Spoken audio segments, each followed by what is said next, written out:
નમસ્કાર મિત્રો, આજે આપણે વાત કરવાની છે ગુજરાતની મહત્વની આજની 50 તાજા ખબર અને ઘટના વિશે। અમદાવાદ ઇટાર રણ વહાપુર કાર ચાલકે ફૂટપાથ પર ફૂટની લારી પાસે સૂતેલા મહિલાને અડફેટે લેતા મોત। ચર્ચી યુવાને મેલે વિદ્યાર્થી યુવકને બેહોશ કરી ખિસ્સામાંથી રૂપિયા કાઢી લીધાનો આક્ષેપ। છોટાઉદેપુર પાવી જેતલપુરના નાની રાજલામાં બાળકી પર દીપડાનો હુમલો, ગંભીર ઇજાઓ થતાં હોસ્પિટલ ખસેડાઈ। ગુજરાત બન્યું ભઠ્ઠી, આગામી 48 કલાકમાં ભારે। આ શહેરોમાં પારો 41 ડિગ્રીને પાર, જાણો બચવાના ઉપાયો। ભુજ સાક્ષી ખાનિયા હત્યા કેસ એક તરફી, પ્રેમી અને તેના મિત્રને કોર્ટે ફટકારે આજીવન કેદની સજા। અમદાવાદમાં નિકોલામાં હોન્ડાના ગોડાઉનમાંથી 31 એક્ટિવા ચોરી કરનારનો ભેદ ઉકેલાયો, પોલીસે આરોપીને ઝડપી પાડ્યા। વડોદરા શહેરમાં પીએમ યોજનાની 7 બસનું આગમન, દિવ્યાંગો અને મહિલાઓ માટે ખાસ વ્યવસ્થા। જ્યારે આશ્રમ રોડ અમદાવાદનો મરીન ડ્રાઈવર ગણાતો, જાણો રિલીફ રોડ અને પ્રેમ દરવાજાના નામ પાછળનો ઇતિહાસ।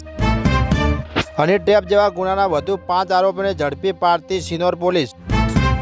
અમીરી ટ્રેક્ટરમાં રીલ બનાવતા મજૂરને ટપકો આપવો, વાડી માલિકને ભારે પડ્યો પથ્થર અને પાઇપના ઘા ઝીકી કરી હત્યા। અમદાવાદના શાહપુરમાં બૂટમાં 47 ચાવી શોધી ચોરીએ હાથફેરો કર્યો, રૂપિયા 5 લાખથી વધુની ચોરી। સરકારી વકીલના નામે ફેક ઇમેલથી જજને ધમકી, સાયબર ક્રાઇમમાં તપાસની માંગ। રોજ ઝઘડિયા જીઆઈડીસી કંપનીમાં બ્લાસ્ટ થતા ભીષણ આગ, 15થી વધુ કામદારો દાઝા, તમામને હોસ્પિટલ ખસેડાયા। જામનગર રાજકોટ હાઈવે પર ઇટાર રનનો બનાવ, પગપાળા દર્શનાર્થ જતા દંપતીને બાઇક ચાલકે ઠોકર મારી ઇજાગ્રસ્ત બનાવ્યા। સુરતમાં ભાજપના નાકે દમ આવ્યો, ચૂંટણી ટાણે સંગઠન નબળું પડતા જૂના જોગીઓને જનસભાઓમાં ઉતારવાની નોબત આવી। ગુજરાતમાં ગરમીનો પ્રકોપ, આગામી 7 દિવસમાં યલો એલર્ટ, તાપમાનનો પારો 43 ડિગ્રીને પાર પહોંચવાની સંભાવના।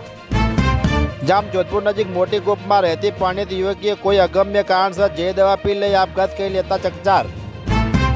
વડોદરાના આટલાદરા રોડ પર વેપારીના ઘરમાંથી રોકડા 90,000ની ચોરી।